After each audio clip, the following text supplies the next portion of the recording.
You know, the fastest way to get rich is not by starting a business. Now, I know that probably sounds completely backward, especially with all the overnight success stories plastered all over the internet. But honestly, jumping straight into a business is a trap. We're here to talk about the real path, the one that actually sets you up to win. Yeah, this quote really just cuts through all the noise. Chasing that get-rich-quick fantasy, it sounds great, but it's one of the fastest ways to burn out and fail. So this whole explainer is about building your foundation first, saving your years of wasted time and money, and setting you up for real, long-lasting success. So, here's our roadmap. First, we're going to tear apart that get-rich-quick myth. Then, we'll get into the good stuff. Building your personal foundation, crafting a public image that gets you noticed, testing your business idea the smart way, and then, finally, launching your real business. Okay, first things first. We have to talk about the biggest lie in entrepreneurship. Let's break down why so much of the advice you see online is actually setting you up to fail right from the get-go. Look, we get it. The fantasy of overnight wealth is way more exciting than the reality of hard work. But chasing that fantasy is like trying to build a skyscraper on a foundation of sand. Our goal here isn't to crush your dreams, but to give you a real blueprint for building something solid, something that'll actually last. All right, with that myth out of the way, let's start building for real. Because here's the secret. Success isn't just about having a great idea. It's about being the right person to actually make it happen.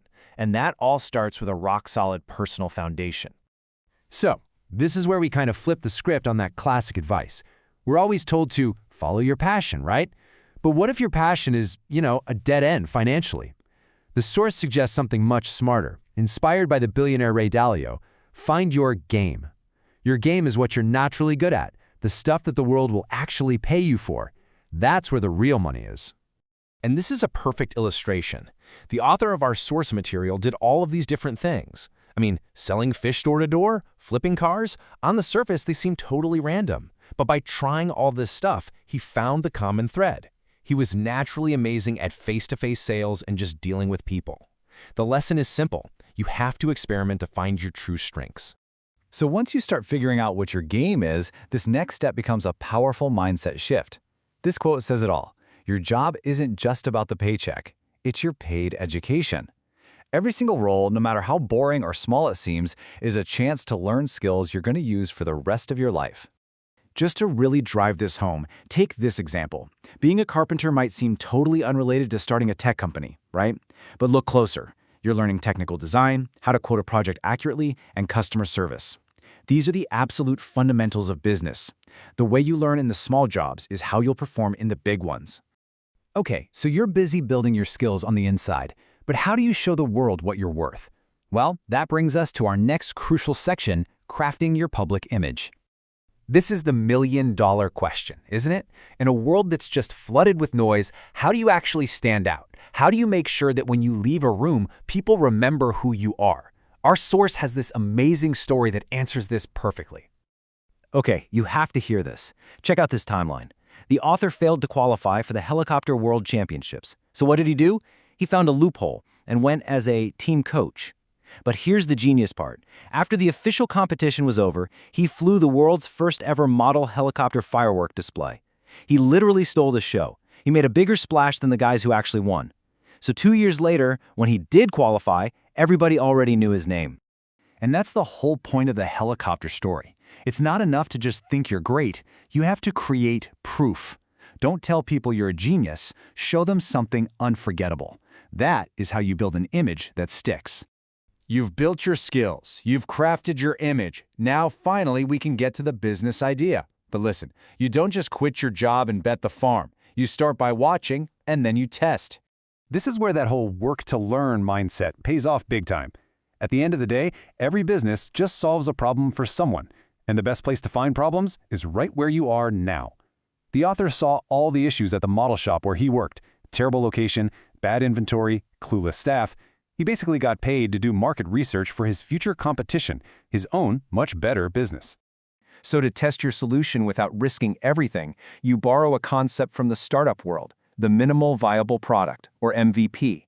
Don't waste a year building the perfect thing.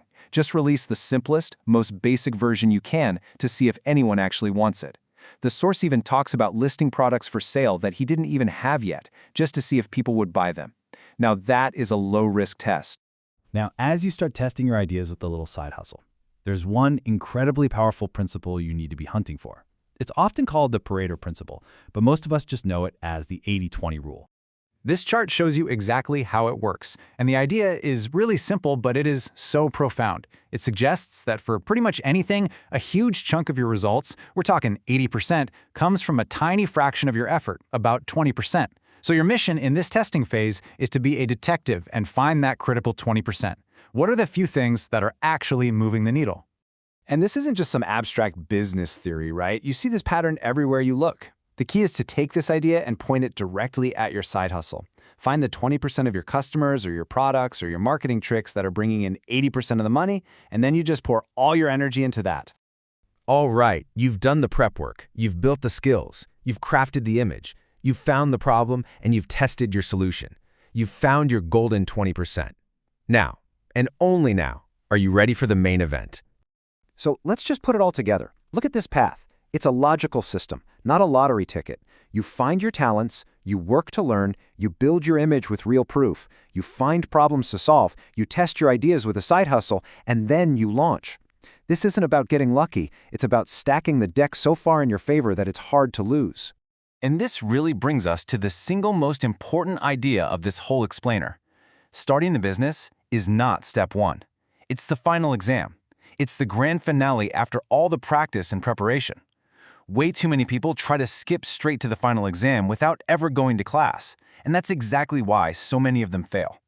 So after you've gone through this whole process, after you've proven your idea and found that powerful 20% that's driving almost all of your results, well, the only question left is the one right here. You already know what works, so what's stopping you from going all in?